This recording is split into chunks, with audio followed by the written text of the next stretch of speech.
The Thing in the Waters. Graham Dean nervously crushed out his cigarette and met Dr. Hedwig's puzzled eyes. "I've never been troubled like this before," he said. "These dreams are so oddly persistent.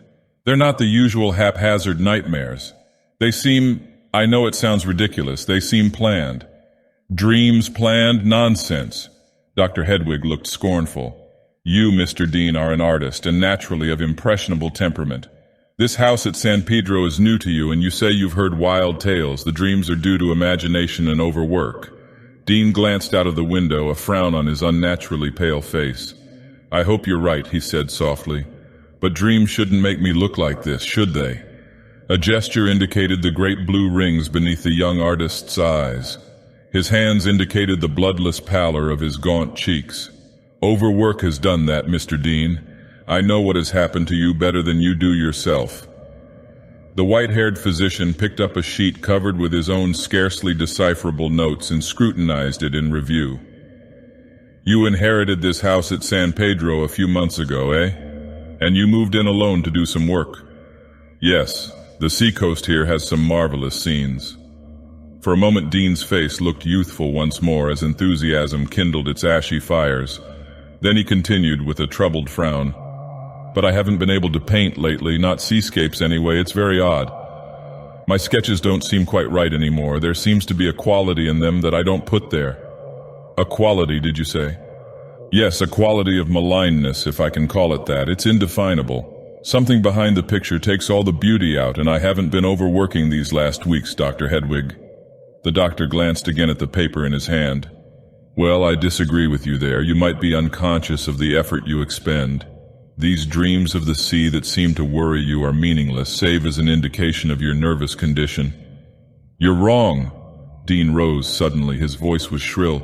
"That's the dreadful part of it. The dreams are not meaningless. They seem cumulative and planned. Each night they grow more vivid, and I see more of that green, shining place under the sea. I get closer and closer to those black shadows swimming there, those shadows that I know aren't shadows but something worse. I see more each night. It's like a sketch I'd block out, gradually adding more and more until—" Hedwig watched his patient keenly. He suggested, But Dean's tense face relaxed. He had caught himself just in time. "No, Dr. Hedwig, you must be right. It's overwork and nervousness, as you say. If I believed what the Mexicans had told me about Morelia Godolpho, well, I'd be mad and a fool." "Who is this Morelia Godolpho? Some woman who has been filling you with foolish tales?" Dean smiled. "No need to worry about Morelia. She was my great-great-grandaunt. She used to live in the San Pedro house and started the legends, I think." Hedwig had been scribbling on a piece of paper. "Well, I see, young man. You heard these legends. Your imagination ran riot. You dreamed. This prescription will fix you up." "Thanks." Dean took the paper, lifted his hat from the table, and started for the door. In the doorway he paused, smiling wryly. "But you're not quite correct in thinking the legends started me dreaming, Doctor. I began to dream them before I learned the history of the house." And with that he went out. Driving back to San Pedro, Dean tried to understand what had happened to him. But always he came up against a blank wall of impossibility. Any logical explanation wandered off into a tangle of fantasy. The one thing he could not explain, which Dr. Hedwig had not been able to explain, was the dreams. The dreams started soon after he came into his legacy, this ancient house north of San Pedro, which had so long stood deserted. The place was picturesquely old, and that attracted Dean from the first. It had been built by one of his ancestors when the Spaniards still ruled California. One of the Deans, the name was Dina then, had gone to Spain and returned with a bride. Her name was Morelia Godolpho, and it was this long-vanished woman about whom all the subsequent legends centered. Even yet there were wrinkled, toothless Mexicans in San Pedro who whispered incredible tales of Morelia Godolpho, she who had never grown old and who had a weirdly evil power over the sea. The Godolphos had been among the proudest families of Granada, but furtive legends spoke of their intercourse with the terrible Moorish sorcerers and necromancers. Morelia, according to these same hinted horrors, had learned uncanny secrets in the black towers of Moorish Spain, and when Dina had brought her as his bride across the sea, she had already sealed a pact with dark powers and had undergone a change. So ran the tales, and they further told of Morelia's life in the old San Pedro house. Her husband had lived for 10 years or more after the marriage, but rumors said that he no longer possessed a soul. It is certain that his death was very mysteriously hushed up by Morelia Godolfo, who went on living alone in the great house beside the sea. The whispers of the peons were hereafter monstrously augmented. They had to do with the change in Morelia Godolfo, the sorceress change which caused her to swim far out to sea on moonlit nights so that watchers saw her white body gleaming amidst the spray. Men bold enough to gaze from the cliffs might catch glimpses of her then, sporting with queer sea creatures that gamboled about her in the black waters, nuzzling her with shockingly deformed heads. These creatures were not seals or any known form of submarine life, it was averred, although sometimes bursts of chuckling, gobbling laughter could be heard. It is said that Morelia Godolfo had swum out there one night and that she never came back. But thereafter the laughter was louder from afar, and the sporting amidst the black rocks continued, so that the tales of the early peons had been nourished down to the present day. Such were the legends known to Dean. The facts were sparse and inconclusive. The old house had fallen into decrepitude and was only occasionally rented through the years. These rentals had been as short as they were infrequent. There was nothing definitely wrong with the house between White's Point and Point Fermin, but those who had lived there said that the crashing of the surf sounded subtly different when heard through windows that overlooked the sea, and too, they dreamed unpleasantly. Sometimes the occasional tenants had mentioned with peculiar horror the moonlit nights when the sea became altogether too clearly visible. At any rate, occupants often vacated the house hastily. Dean had moved in immediately after inheriting because he had thought the place ideal for painting the scenes he loved. He had learned the legend and the facts behind it later, and by this time his dreams had started. At first they had been conventional enough, though oddly all centered about the sea which he loved. But it was not the sea he loved that he knew in sleep. The Gorgons lived in his dreams. Scylla writhed hideously across dark and surging waters, where harpies flew screaming. Weird creatures crawled sluggishly up from the black, inky depths where eyeless, bloated sea beasts dwelt. Gigantic and terrible leviathans leapt and plunged while monstrous serpents squirmed a strange obeisance to a mocking moon. Foul and hidden horrors of the sea's depths engulfed him in sleep. This was bad enough, but it was only a prelude. The dreams began to change. It was almost as though the first few formed a definite setting for the greater terrors to come. From the mythic images of old sea gods, another vision emerged.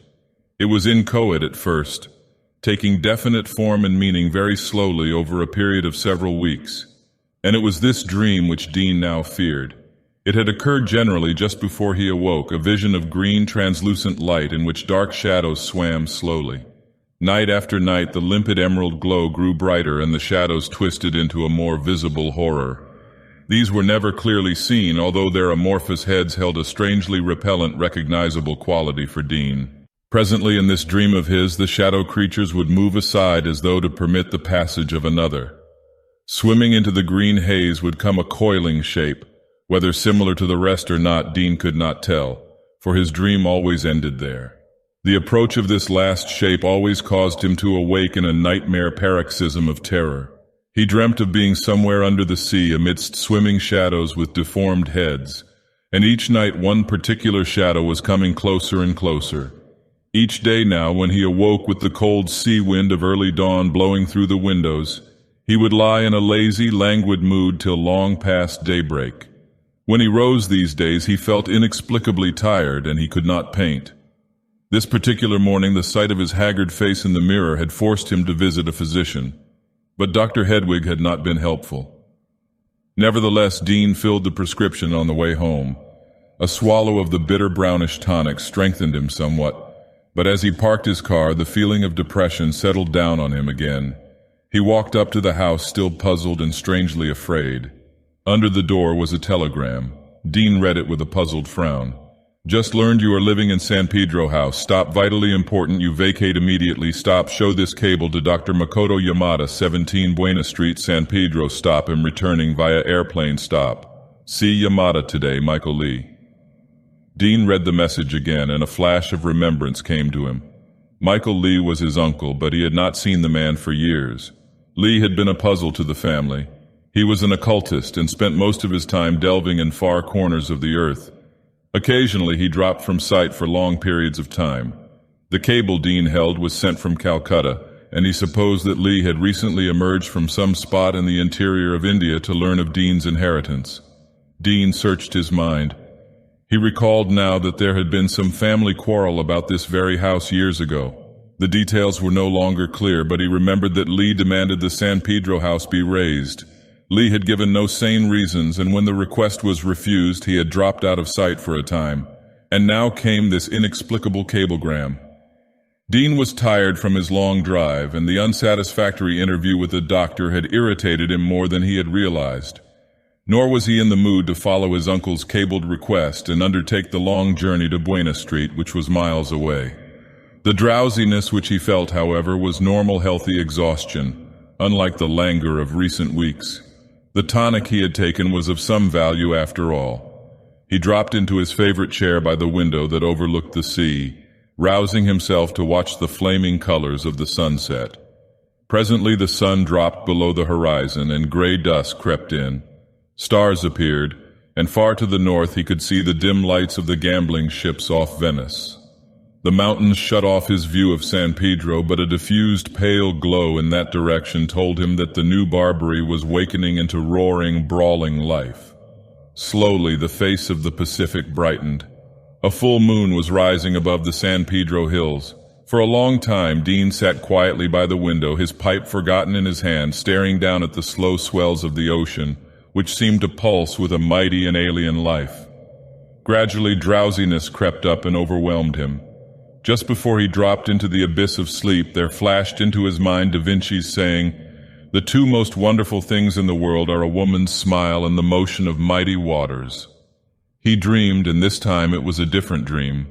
At first only blackness and a roaring and thundering as of angry seas, and oddly mingled with this was the hazy thought of a woman's smile, and a woman's lips, pouting lips, softly alluring, but strangely the lips were not red, no.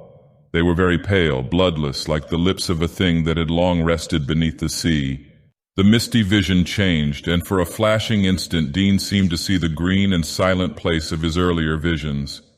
The shadowy black shapes were moving more quickly behind the veil, but this picture was of but a second's duration.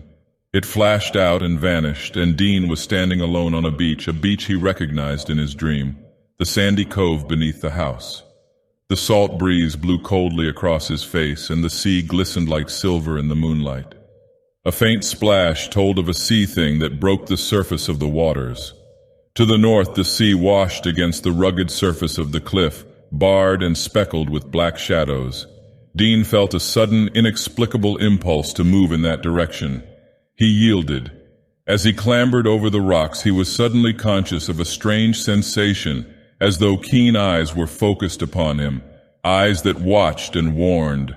Vaguely in his mind rose up the gaunt face of his uncle, Michael Lee, the deep-set eyes glowing.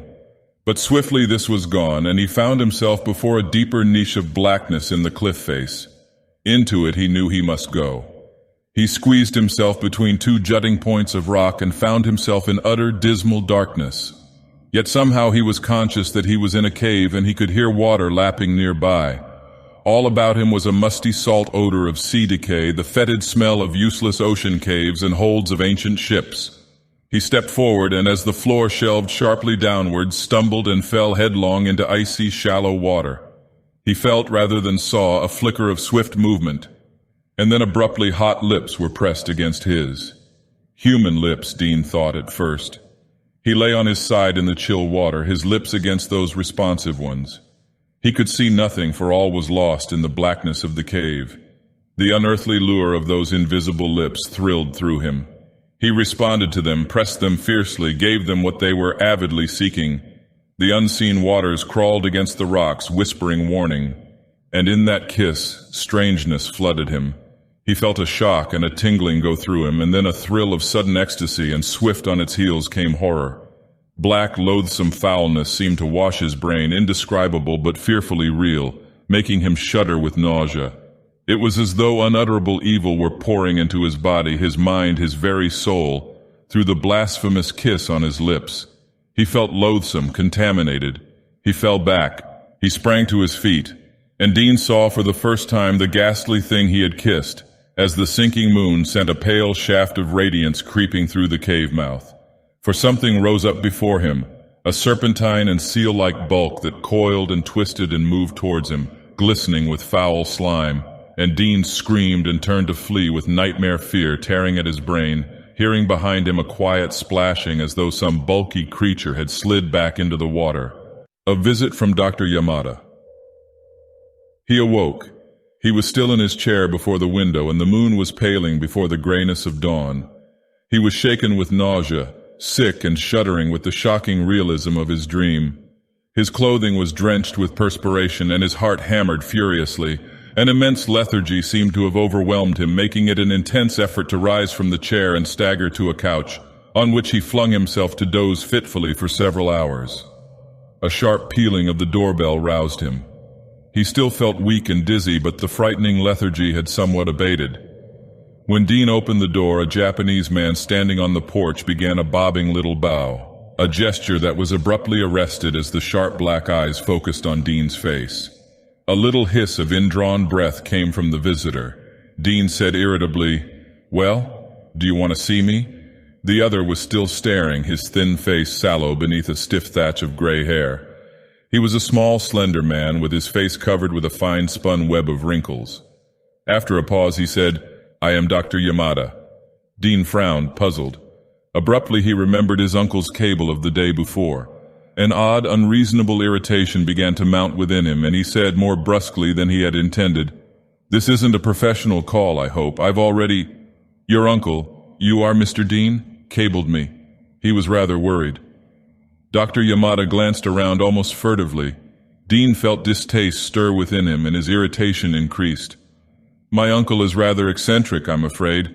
There's nothing for him to worry about. I'm sorry you had your trip for nothing."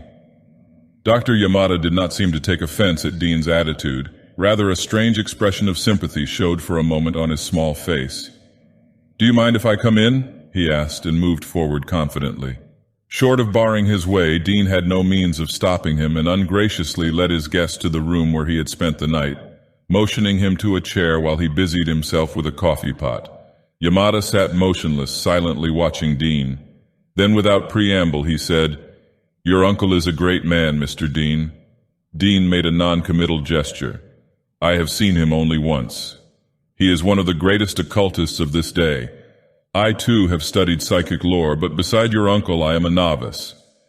Dean said, "He is eccentric. Occultism, as you term it, has never interested me." The little Japanese watched him impassively. "You make a common error, Mr. Dean. You consider occultism a hobby for cranks." "No," he held up a slender hand. "Your disbelief is written in your face. Well, it is understandable.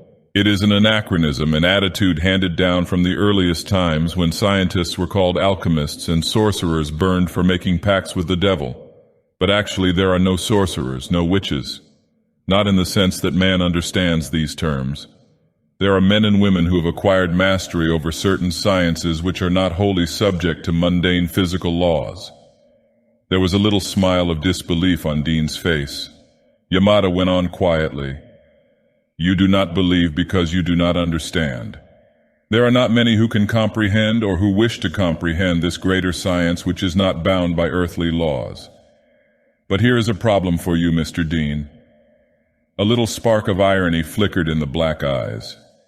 "Can you tell me how I know you have suffered from nightmares recently?" Dean jerked around and stood staring. Then he smiled. "As it happens, I know the answer, Dr. Yamada. You physicians have a way of hanging together, and I must have let something slip to Dr. Hedwig yesterday." His tone was offensive, but Yamada merely shrugged slightly. "Do you know your Homer?" he asked, apparently irrelevantly, and at Dean's surprised nod went on, "And Proteus? You remember the old man of the sea who possessed the power of changing his shape? I do not wish to strain your credulity, Mr. Dean, but for a long time students of the dark lore have known that behind this legend there exists a very terrible truth. All the tales of spirit possession, of reincarnation, even the comparatively innocuous experiments in thought transference point to the truth. Why do you suppose folklore abounds with tales of men who have been able to change themselves into beasts? Werewolves, hyenas, tigers, the seal men of the Eskimos. Because these tales are founded on truth. I do not mean, he went on, that the actual physical metamorphosis of the body is possible so far as we know, but it has long been known that the intelligence, the mind of an adept can be transferred to the brain and body of a satisfactory subject. Animals' brains are weak, lacking the power of resistance, but men are different, unless there are certain circumstances. As he hesitated, Dean proffered the Japanese a cup of coffee. Coffee was generally brewing in the percolator these days, and Yamada accepted it with a formal little bow of acknowledgement. Dean drank his coffee in 3 hasty gulps and poured more. Yamada, after a polite sip, put the cup aside and leaned forward earnestly. I must ask you to make your mind receptive, Mr. Dean. Don't allow your conventional ideas of life to influence you in this matter. It is vitally to your interest that you listen carefully to me and understand. Then, perhaps, he hesitated and again threw that oddly furtive glance at the window. Life in the sea has followed different lines from life on land. Evolution has followed a different course. In the great deeps of the ocean, life utterly alien to ours has been discovered. Luminous creatures which burst when exposed to the lighter pressure of the air. And in those tremendous depths, forms of life completely inhuman have been developed. Life forms that the uninitiated mind may think impossible. In Japan, an island country, we have known of these sea dwellers for generations. Your English writer, Arthur Machen, has told a deep truth in his statement that man, afraid of these strange beings, has attributed to them beautiful or pleasantly grotesque forms which in reality they do not possess. Thus we have the Nereids and Oceanids, but nevertheless man could not fully disguise the true foulness of these creatures. Therefore there are legends of the Gorgons, of Scylla and the Harpies, and significantly, of the mermaids and their soullessness. No doubt you know the mermaid tale, how they long to steal the soul of a man and draw it out by means of their kiss. Dean was at the window now, his back to the Japanese. As Yamada paused, he said tonelessly, "Go on." "I have reason to believe," Yamada went on very quietly, "that Morelia Godolpho, the woman from Alhambra, was not fully human. She left no issue. These things never have children, they cannot." "What do you mean?" Dean had turned and was facing the Japanese, his face a ghastly white, the shadows beneath his eyes hideously livid. He repeated harshly, "What do you mean? You can't frighten me with your tales if that's what you're trying to do. My uncle wants me out of this house for some reason of his own. You're taking this means of getting me out, aren't you, eh?" "You must leave this house," Yamada said.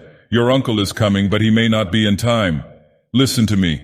These creatures, the sea dwellers, envy man. Sunlight and warm fires and the fields of earth, things which the sea dwellers cannot normally possess. These things, and love.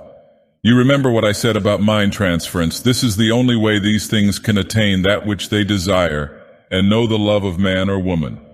Sometimes, not very often, one of these creatures succeeds in possessing itself of a human body. They watch always.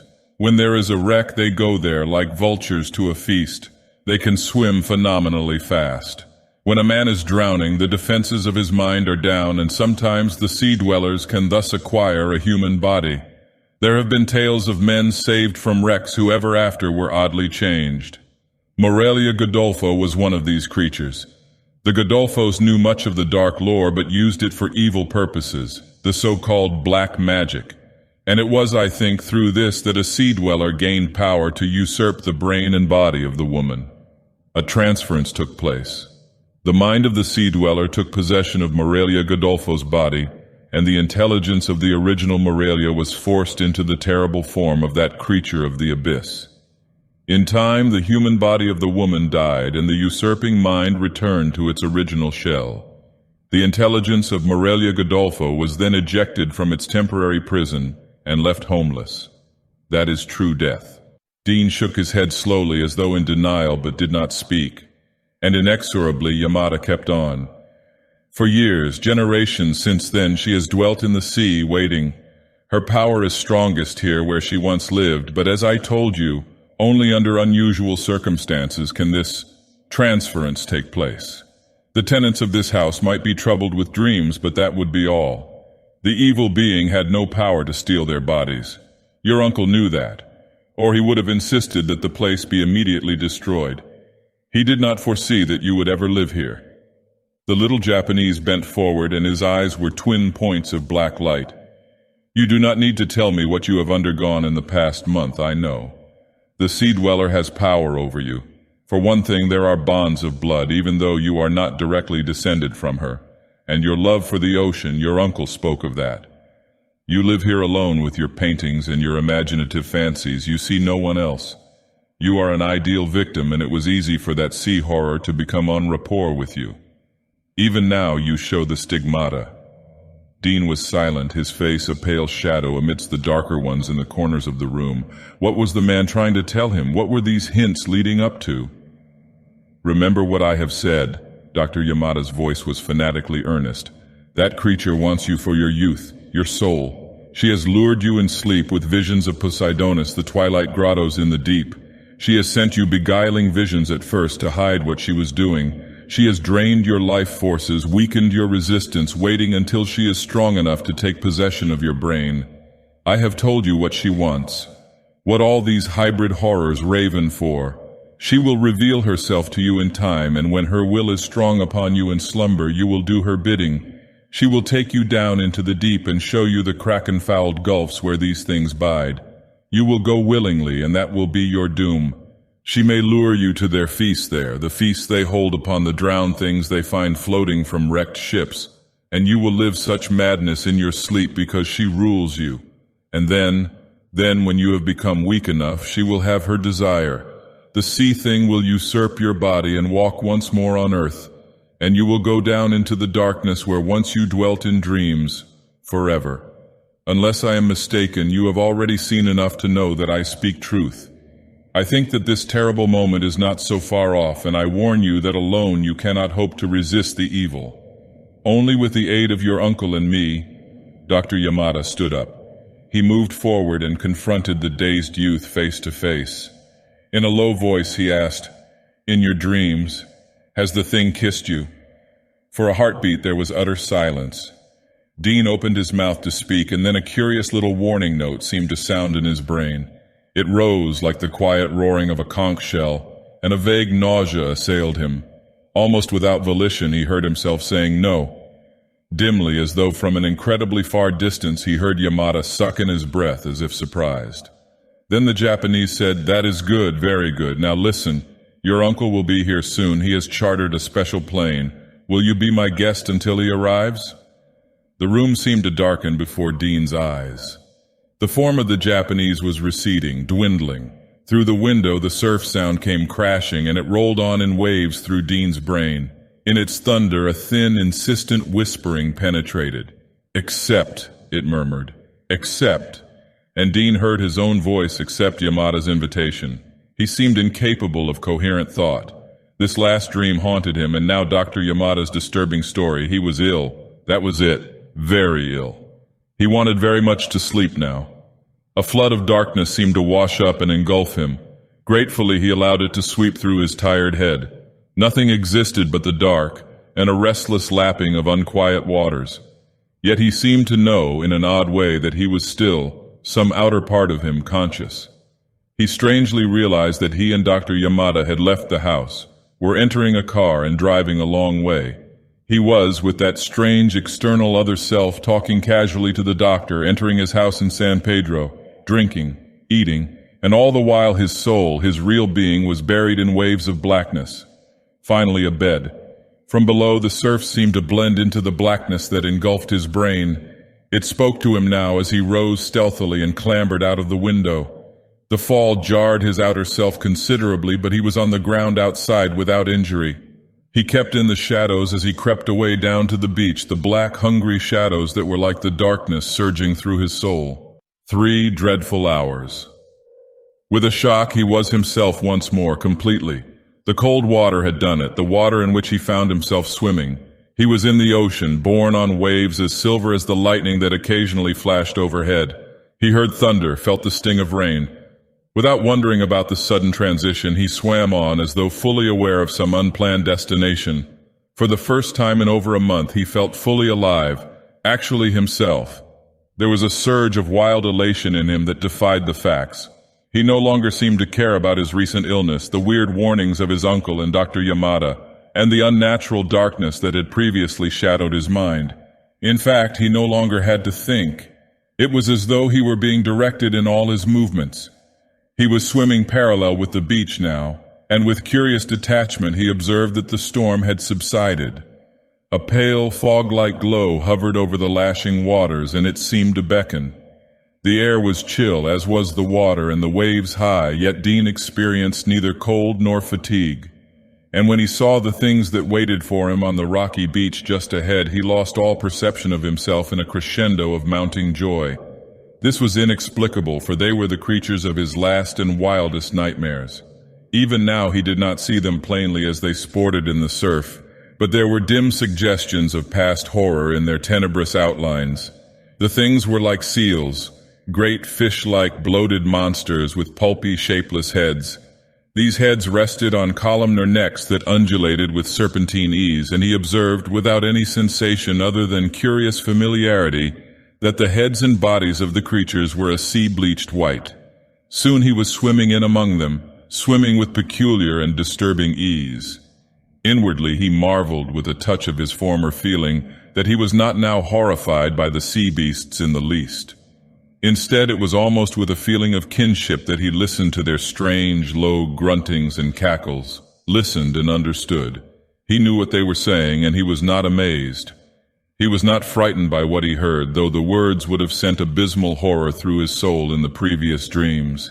He knew where they were going and what they meant to do when the entire group swam out into the water once more, yet he did not fear. Instead, he felt a strange hunger at the thought of what was to come, a hunger that impelled him to take the lead as the things with undulant swiftness glided through the inky waters to the north. They swam with incredible speed, yet it was hours before a seacoast loomed up through the murk, lit by a blinding flare of light from offshore. Twilight deepened to true darkness over the water, but the offshore light burned brightly. It seemed to come from a huge wreck in the waves just off the coast, a great hulk floating on the waters like a crumpled beast. There were boats gathered around it and floating flares of light that revealed the shore. As though by instinct, Dean, with the pack behind him, headed for the spot. Swiftly and silently they sped, their slimy heads blurred in the shadows to which they clung as they circled the boats and swam in towards the great crumpled shape. Now it was looming above him, and he could see arms flailing desperately as man after man sank below the surface. The colossal bulk from which they leaped was a wreck of twisted girders in which he could trace the warped outline of a vaguely familiar shape. And now, with curious disinterest, he swam lazily about, avoiding the lights bobbing over the water as he watched the actions of his companions. They were hunting their prey. Leering muzzles gaped for the drowning men, and lean talons raked bodies from the darkness. Whenever a man was glimpsed in the shadows not yet invaded by rescue boats, one of the sea things craftily snared his victim. In a little while they turned and slowly swam away. But now many of the creatures clutched a grisly trophy at their squamous breasts. The pale white limbs of drowning men trailed in the water as they were dragged off into the darkness by their captors. To the accompaniment of low, carrion laughter, the beasts swam away, back down the coast. Dean swam with the rest. His mind was again a blur of confusion. He knew what the thing in the water was, and yet he could not name it. He had watched those hateful horrors snare doomed men and drag them off to the deep, yet he had not intervened. What was wrong? Even now, as he swam with frightening agility, he felt a call he could not fully understand, a call that his body was answering. The hybrid things were gradually dispersing. With eerie splashings, they disappeared below the surface of the gelid black waters, pulling with them the dreadfully limp bodies of the men, pulling them down to the blackness biting beneath. They were hungry. Dean knew it without thinking.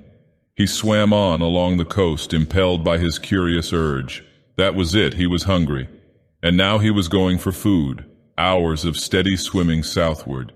Then the familiar beach, and above it a lighted house which Dean recognized, his own house on the cliff.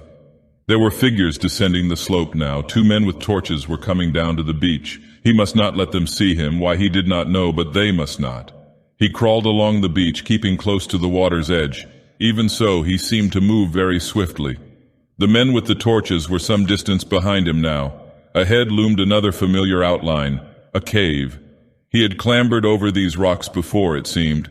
He knew the pits of shadow that speckled the cliff rock and knew the narrow passage of stone through which he now squeezed his prostrate body. Was that someone shouting, far away? Darkness and a lapping pool. He crawled forward, felt chill waters creep over his body. Muffled by distance came an insistent shouting from outside the cave. "Graham! Graham Dean!" Then the smell of dank sea foulness was in his nostrils, a familiar, pleasant smell. He knew where he was now. It was the cave where in his dream he had kissed the sea thing. It was the cave in which he remembered now. The black blur lifted from his brain and he remembered all. His mind bridged the gap and he once again recalled coming here earlier this very evening before he had found himself in the water. Morelia Godolpho had called him here. Here her dark whispers had guided him at twilight when he had come from the bed at Dr. Yamada's house. It was the siren song of the sea creature that had lured him in dreams. He remembered how she had coiled about his feet when he entered, flung her sea-bleached body up until its inhuman head had loomed close to his own. And then the hot, pulpy lips had pressed against his, the loathsome, slimy lips had kissed him again. Wet, dank, horribly avid kiss. His senses had drowned in its evil, for he knew that this second kiss meant doom. "The sea dweller will take your body," Dr. Yamada had said, and the second kiss meant doom. All this had happened hours ago. Dean shifted around in the rocky chamber to avoid wetting himself in the pool. As he did so, he glanced down at his body for the first time that night, glanced down with an undulating neck at the shape he had worn for 3 hours in the sea. He saw the fish-like scales, the scabrous whiteness of the slimy skin, saw the veined gills. He stared into the waters of the pool then so that the reflection of his face was visible in the dim moonlight that filtered through fissures in the rocks. He saw all. His head rested on the long reptilian neck. It was an anthropoid head with flat contours that were monstrously inhuman. The eyes were white and protuberant. They bulged with the glassy stare of a drowning thing. There was no nose, and the center of the face was covered with a tangle of wormy blue feelers. The mouth was the worst of all. Dean saw pale white lips in a dead face, human lips, lips that had kissed his own, and now they were his own. He was in the body of the evil sea thing, the evil sea thing that had once harbored the soul of Morelia Godolpho. At that moment, Dean would gladly have welcomed death, for the stark, blasphemous horror of his discovery was too much to bear. He knew about his dreams now and the legends. He had learned the truth and paid a hideous price. He recalled vividly how he had recovered consciousness in the water and swum out to meet those others. He recalled the great black hulk from which drowning men had been taken in boats, the shattered wreck on the water. What was it Yamada had told him? When there is a wreck, they go there, like vultures to a feast. And now at last he remembered what had eluded him that night, what that familiar shape on the waters had been. It was a crashed Zeppelin. He had gone swimming into the wreckage with those things, and they had taken men. 3 hours. God! Dean wanted very much to die. He was in the sea body of Morelia Godolpho, and it was too evil for further life. Morelia Godolpho, where was she? And his own body, the shape of Graham Dean. A rustling in the shadowy cavern behind him proclaimed the answer. Graham Dean saw himself in the moonlight, saw his body, line for line, hunching furtively past the pool in an attempt to creep away unobserved. Dean's flippered fins moved swiftly. His own body turned. It was ghastly for Dean to see himself reflected where no mirror existed. Ghastlier still to see that in his face there no longer were his eyes. The sly, mocking stare of the sea creature peered out at him from behind their fleshy mask, and they were ancient, evil. The pseudo-human snarled at him and tried to dodge off into the darkness. Dean followed on all fours. He knew what he must do. That sea thing, Morelia. She had taken his body during that last black kiss, just as he had been forced into hers, but she had not yet recovered enough to go out into the world. That was why he had found her still in the cave. Now, however, she would leave, and his Uncle Michael would never know. The world would never know either what horror stalked its surface, until it was too late.